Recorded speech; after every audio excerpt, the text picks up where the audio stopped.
Sir కొంచెం తొందరగా work అయ్యింది సార్, కొంచెం ఎమర్జెన్సీ పని ఉంది, కొంచెం బయటకు వెళ్ళాలి సార్. మీరు రోజు అదే పని చెప్తారు, ఇప్పుడు తొందర అంటే ఎట్లా? కొంచెం వర్క్ చేసేది మీరు ఇచ్చే వాళ్ళకి ఇస్తారా అంటారు, ఏదో అమావాస్యకు బంగారం కడుగుతానన్నా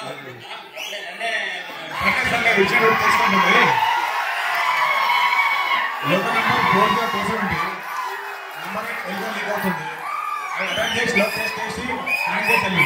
ఓకేనా? Okay sir, okay sir. Pushparaj Satish ఇద్దరు కలిసి వెళ్ళి అటెండ్ చేయండి. Right sir, okay sir. Satish గారు మీరు వెళ్ళి నా టోకెన్ నెంబర్ చెప్పేసి టోస్ తీసుకుని రండి, నేను డైరెక్ట్గా లోకో దగ్గరికి వచ్చేస్తా. టోకెన్ నెంబర్ 292 కదా? Token number 292.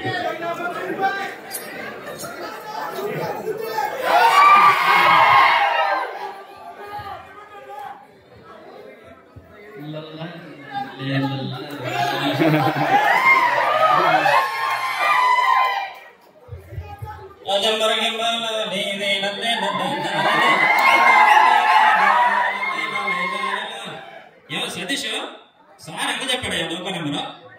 40270 ఇదేలే నెంబర్ 8 కదా. మనం లోకో నెంబర్ ఎన్సర్ చేసుకోవాలి ఫస్ట్, ఓకేనా?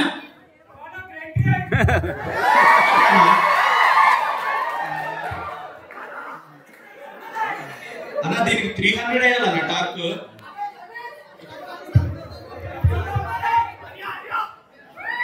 అన్న ఇది టార్క్ సెట్ అవ్వట్లేదు అన్న, టూలే అన్న ప్రాబ్లం ఏమో చూడు. సతీష్ గారు ఈ డిఫెక్టివ్ టార్క్ అని తెచ్చినట్టున్నారండి, ఈ 300 సెట్ అవ్వట్లేదు, వేరే తెస్తాను అన్న. సతీష్ గారు ఇటు రావాలి, నేను చెప్పానా తీసుకురమ్మని. ఎంత వేయాలన్నా టార్క్ దీనికి? 300 కదా. సో ఈ చెయ్యాలో తెలుసా 150, ఈ చెయ్యాలో తెలుసా 150, రెండు కలిపితే 25 కదా. సీరియస్ ఉంటాం కదా, 30 years ఇండస్ట్రీ వాడుకుంటే.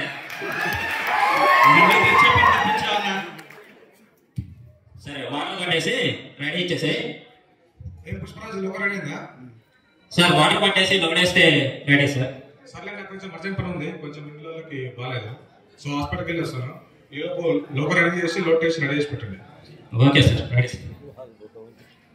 సతీష్ నాకు కూడా కొంచెం ఎమర్జెన్సీ పని పడింది హాస్పిటల్. ఈ బండి లోడ్ వేస్తారు, నువ్వేం భయపడాల్సిన అవసరం లేదు, కానీ ఊరికే ఒక రౌండ్ అట్లా చూసి బండి రెడీ అయిందని చెప్పేసి, సరేనా?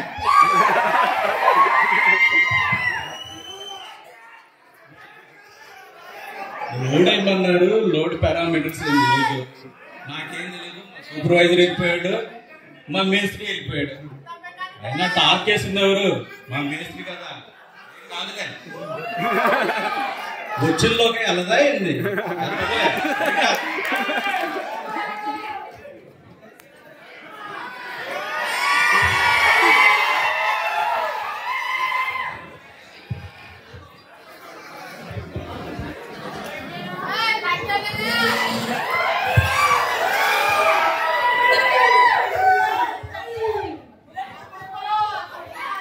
సో లోకల్ బయటకు వెళ్ళిపోయిందని 2 రోజుల తర్వాత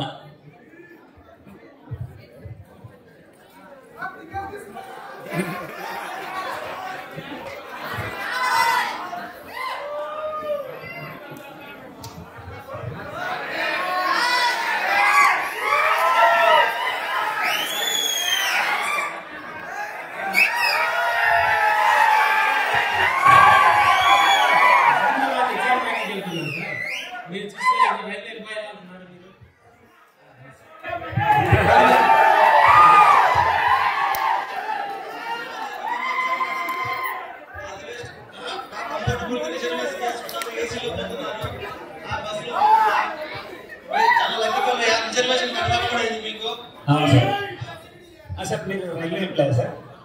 ఎక్కడ చేస్తారు సార్? నేను ప్రైవేట్ వర్క్ చేస్తాను సార్.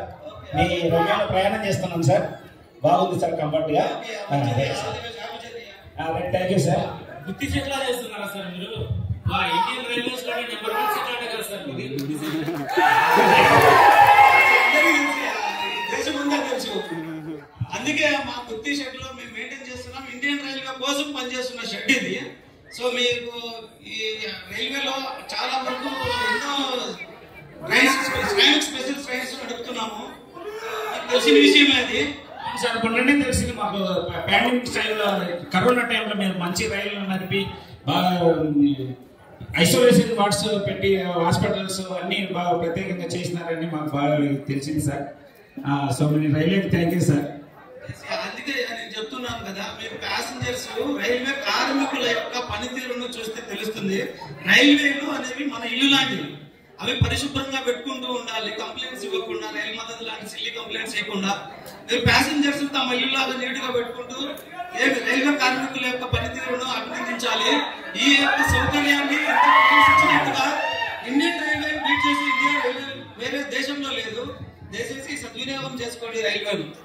అందుకే సార్ ఎప్పుడు జర్నీ చేసిన రైల్వేని ప్రిఫర్ చేస్తాం సార్ మేము. Thank you sir.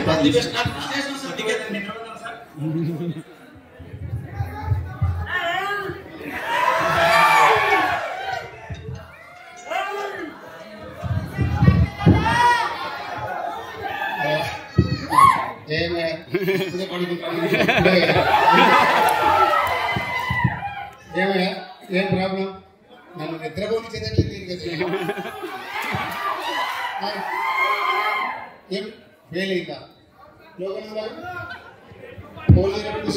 ఎక్కడ? ఓకే, ఏమైంది? నాకు రెండో తగ్గిందా? సరే రిలీఫ్ లో కలిగింది పిఆర్సీని లోపల లేవా? సరే తొందరగా రిలీఫ్ అరేంజ్ చేయమని చెప్పండి. అరేంజ్ చేస్తానే ఒకసారి ఫోన్ చేయండి, క్లియర్ అయిపోతానే. ఫోన్ సార్ ఫోన్ చేస్తున్నాడు sir. Good morning sir. Sir ఇప్పుడే ఫోన్ చేశాను సార్ ఫోన్ క్లర్క్. 4027 ఒక ఫెయిల్ అయింది సార్. రిలీఫ్ లో అడుగుతున్నారు సార్. మార్క్ ఎండ్ అవుట్ అయిపోయినారు సార్. సార్ రీసెంట్ గా 4027 చూసాను సార్.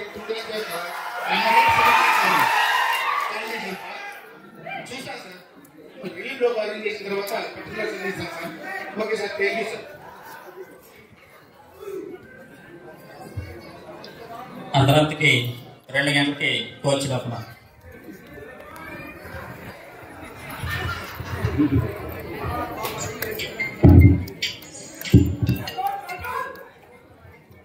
హలో, అదే రా.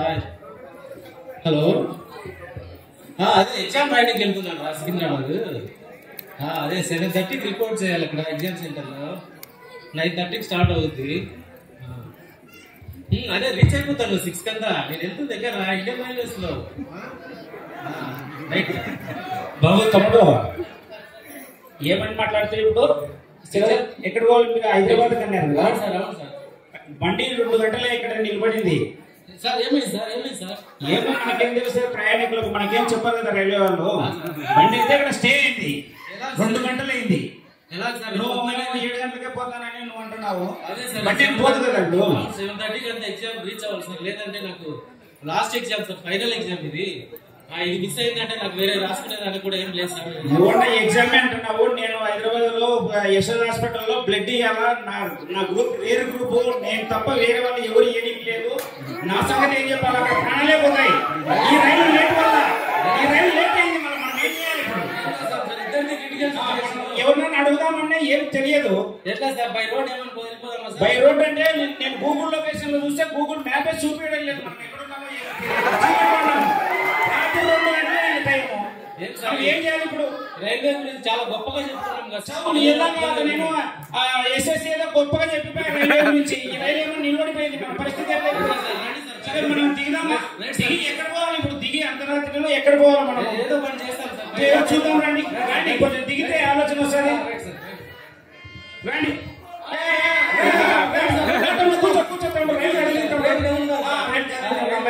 కొంచెం రిలాక్స్ గా ఎగ్జామ్ కొంచెం కొంచెం రిలాక్స్ గా. హలో, ట్రైన్ మూవ్ అవుతుంది చెప్పండి. డిటెన్షన్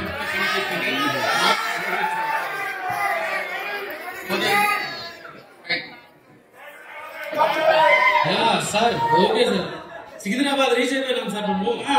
ఓకే సార్, రైల్వే ఏదో అనుకున్నాం కానీ విత్ ఇన్ టైం లోనే తీసుకొచ్చాను. కొంచెం టెన్షన్ కానీ సరైన సమయాన్ని చేసింది. హ్యాపీ బాగా ఎగ్జామ్ రాయండి మీరు. Thank you so much.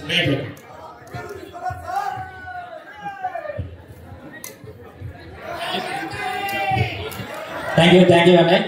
Sir మేమందరం కూడా ఫస్ట్ టైం వేసిన స్కిట్ ఇది. ఈ స్కిట్ యొక్క ఉద్దేశం ఏంటంటే మనం చిన్న పని చేయని పెద్ద పని చేయని ఒక్కోసారి చిన్న పని కూడా దాని యొక్క క్వాలిటీని డిసైడ్ చేస్తుంది అనమాట. సో మనం ఎంత సర్వీస్ ఉన్నది అన్నది కాదు, ప్రతిరోజు కూడా మొదటిసారి చేస్తున్నట్టుగానే చెయ్యాలని చెప్పి ఈ స్కిట్ యొక్క ఉద్దేశం అండి. అలాగే ఈ చిన్న చిన్న మిస్టేక్స్ వల్ల ఎంతో పేరు ప్రఖ్యాతులను మన సంస్థ కూడా చెడ్డ పేరు వస్తుంది. మరి ముఖ్యంగా ఈ ప్రయాణికులు ఏదైతే ఉన్నారో వారు కొంతమంది జీవితాలు తలకిందులయ్యే ప్రమాదం కూడా ఉందని చెప్పి ఒక దృశ్య రూపంలో చెప్పాలని చెప్పి చిన్ననాటికి మేము ప్రదర్శించడం జరిగింది. ధన్యవాదాలు.